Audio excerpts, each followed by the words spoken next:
Ren, we've got our first caller. Let's find out who we have here. You are on the line with Brent and Ren for the PewterCast. Who do you got here? Hi, my name's Keon. It's me again. What's up, Keon? Welcome back to the show, brother. Yes, it's all good. Watching this game, I was very happy to see that apparently Tom Brady still has it. There's so many passes that he put out there, hit guys' hands, and they just dropped them. Like I saw LaShawn McCoy, Mike Evans, everybody just dropped everywhere. But past that, I think that going forward in the season, we're going to be fine as far as getting used to everybody. I think that if Tom Brady is not past it, I think anybody who thinks that is just trying to hate on the man. What do you guys think? I hearken back to, I remember when, way back during the offseason, we first got Tom Brady, Brent and I brought in a Buccaneers beat writer. Not a Buck, I'm sorry, a Patriots beat writer who had covered the Patriots for the past 2 years. And, you know, it was my honor to be able to ask questions of Tom Brady.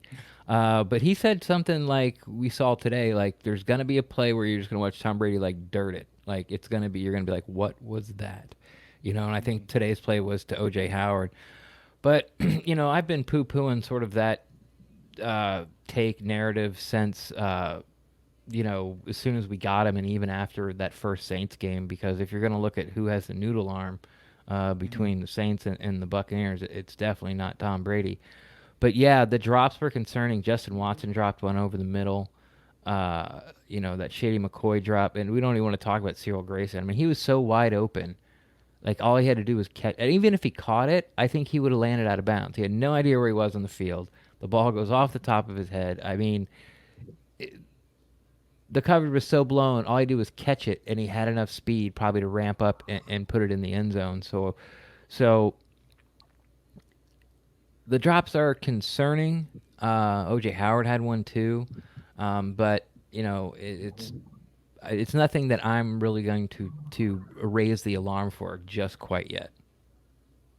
Yeah, you know, Mark Schlereth actually came out on the broadcast, and he was talking about that up towards the beginning of the game, where he's like, everybody's talking about Tom Brady losing zip in his arms. He's like, I understand that Father Time catches up with everybody, but that's not a concern for Tom Brady right now.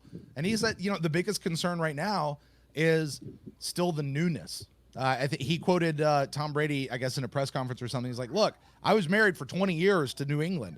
I've only been dating the Bucs for like the past 6 weeks. There's a big difference between how those two things are situated. So it's not an arm strength issue, and it's never been. And quite frankly, that's what Jason Light and BA were telling us from the beginning. That's what I think you've seen some of the more local people, probably starting more with the podcasters and stuff first, and then filtering out to some of the other media as well. But it seems to be that's sort of grown from the ground up of the arm strength isn't an issue. And we still hear that as a concern from people who are talking about the Bucs, but people who don't follow the Bucs. Like Ren, the people, like other podcasters, people we hear in like locker room, you'll still hear that pop up from time to time.